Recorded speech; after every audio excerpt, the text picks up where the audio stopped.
Hey, what's up, everybody, and welcome back to Miami Total Football. We're at Drive Pink Stadium, where Inter Miami wrapped up its 2021 preseason preparations earlier today. The team did so with an intra-squad scrimmage held here in front of some fans. The game was not streamed anywhere and was not broadcasted, but some of us here on the media side were able to attend and watch it, and we saw the projected starters go up against the supposed or presumed reserves. Now, the projected starters were on the team called Heron White. They were in all white uniforms, whereas the projected reserves were on the La Palma team that wore all black uniforms. And as you might expect, the presumed starters won by a score of 3-1.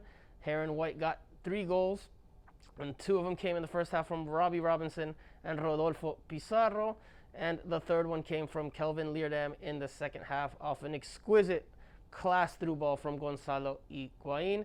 The lone goal for the La Palma team came from Edison Ascona. Now, while we'll get to some takeaways in just a few moments, this match was predominantly played, according to Phil Neville, for preparation and physical purposes. He wanted his team to get closer to being 90 minutes fit, given that they've had so many cancellations over the course of the preseason. Rather than what I saw from a technical point of view, it was an in-house game.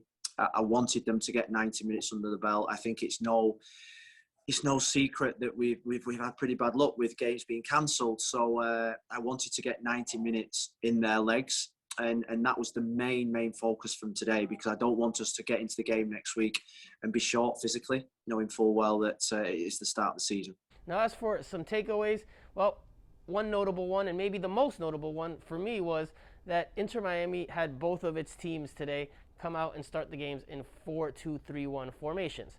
Now, however, you saw at different times, especially with the Heron White team, that it morphed into a 4-3-3 look. And that's because Rodolfo Pizarro would drop from his 10 spot into the midfield line and try to help connect with passes there and get on the ball there. And I thought it suited him well, because he got more touches and he didn't hold on to the ball for as long as he did at times in 2020. He looked more comfortable in that role, playing with Blaise Matuidi or playing off of Blaise Matuidi and Gregori, and it just seemed to work better for him. At least it did on this day, and I wouldn't be surprised if you see more of that come the season, in that maybe 4-3-3 look, or at times when they have the ball, because Rodolfo Pizarro, even though he wears the number 10 and he has played the 10 for Inter Miami, he's not really a number 10. He doesn't have necessarily the vision to play those final passes in behind the defense.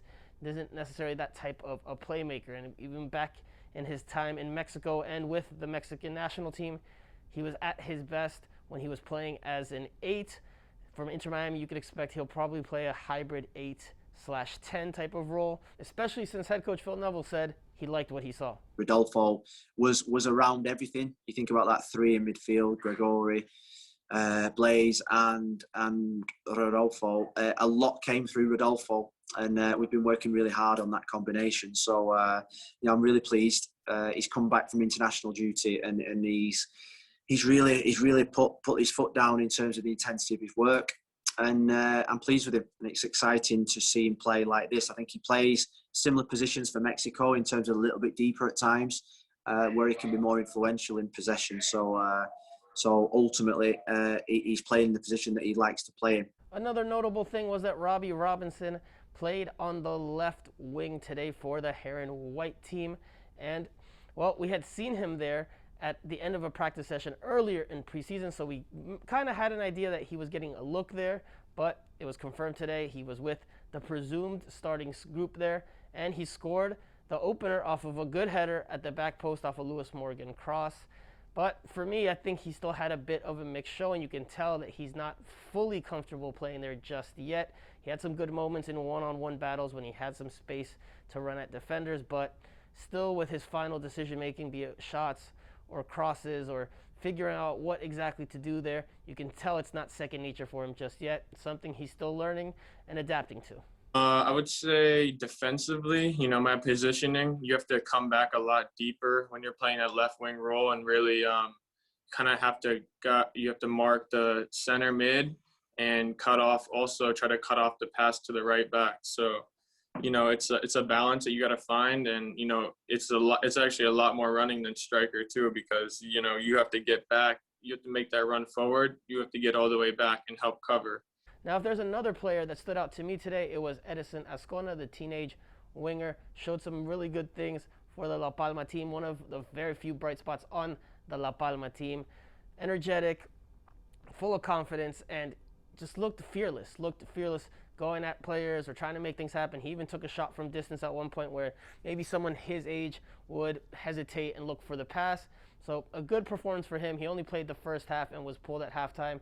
Apparently, according to Phil Neville, Edison Ascona did not like that, but nonetheless, Phil Neville was pleased with what he saw and sees a lot of promise. He's got something a little bit special. He's tough, and you saw today, when you saw him in the lineup in the tunnel, you think, oh, he's just small, but you know what? He's tough and he's strong and he's aggressive and he never gives up.